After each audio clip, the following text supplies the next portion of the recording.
मी आज सोलाची कढी करणार आहे. त्याच्यासाठी मी एक नारळाचं वडी म्हणजे कवड घेतली आहे आणि ते किसून घेतलं आहे किसणीवर, म्हणजे कातून, आमच्या भाषेत कातून घेतलं आहे. आणि त्याच्यासाठी मी हे 15 कोकम भिजत घातली, जवळजवळ 1 तास हे भिजत घातलेली कोकम आहेत. आणि ही मिरची घेतली आहे, पण ही तिखट कमी आहे, म्हणजे तिखट नाहीच आहे ती. मी 1 मिरची घेतली आहे आणि 2 लसणाच्या पाकळ्या घेतल्या आहेत. लसणाच्या पाकळ्या 2 घेतल्या आहेत. गरमी आता अशी भरपूर आहे, उष्ण आहे, म्हणून मी 2च घेतले. तुम्ही 4 घेऊ शकता हवे असेल तर. आणि मिरची पण मी अर्धीच घालणार आहे सोलकढीसाठी, म्हणजे कोकम कढीसाठी. मी आता हे मिक्सरला लावायची तयारी करते आहे. मी आता हे याच्यात खोबरं घालते.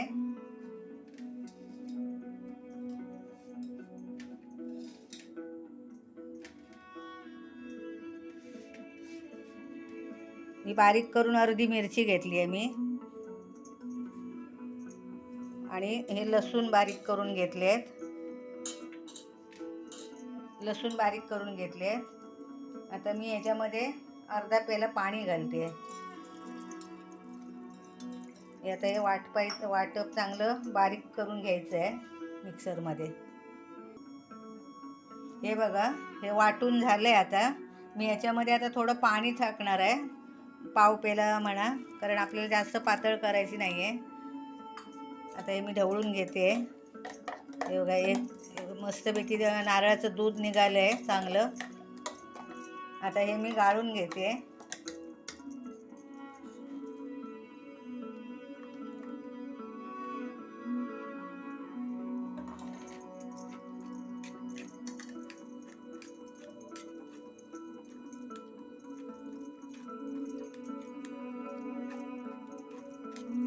बघा, छानपैकी दूध निघालं आहे बघा. ह्या दिवसामध्ये सोलकढी प्यायली तर चांगली असते, उष्णता कमी होते सोल्यामुळे, म्हणून या दिवशी सोलकढी घ्यायची उन्हाळ्यामध्ये. म्हणून मी तिखट पण नाही केली आहे आणि लसूण पण नाही जास्त घातली आहे, उन्हाळा असल्यामुळे. ते बघा, छानपैकी दूध निघतंय बघा. हे बघा, एकदम अगदी आपल्याला हवं तसं चांगलं घट्ट आलं आहे.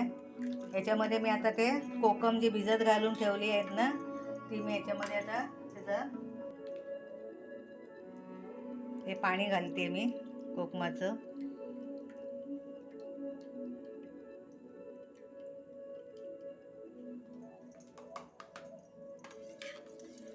हे बघा, रंग चांगला येतोय कोकमाचा. आता याच्यामध्ये मीठ घालायचं आहे आपल्याला. मीठ जवळजवळ पाव चमचा लागेल. हे 1-1.5 ग्लास आहे. हे बघा, पाव चमचा मीठ घेतलं आहे मी. चवीनुसार थोडीशी साखर घेतली आहे मी.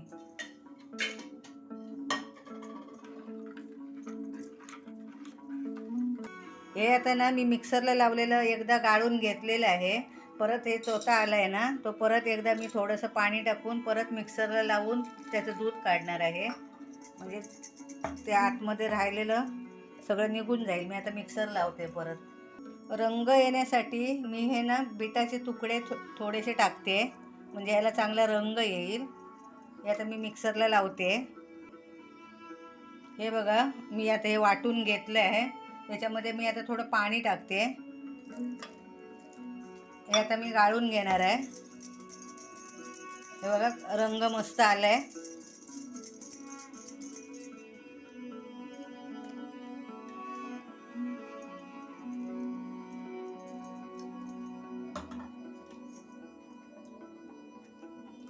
हा बघा, रंग छान आला आहे.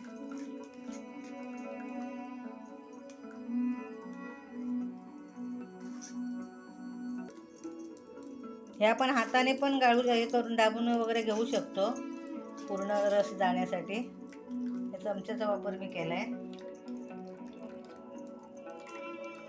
छानपैकी अगदी कलर आलाय बघा. हे बघा, हे आता चांगला रंग येतोय बघा. मस्तपैकी कलर आलाय, रंग छान.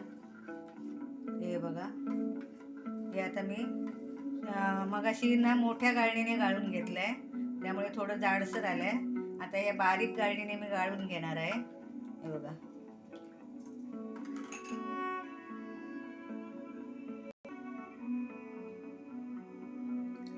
हे बारीक गाळणी आहे.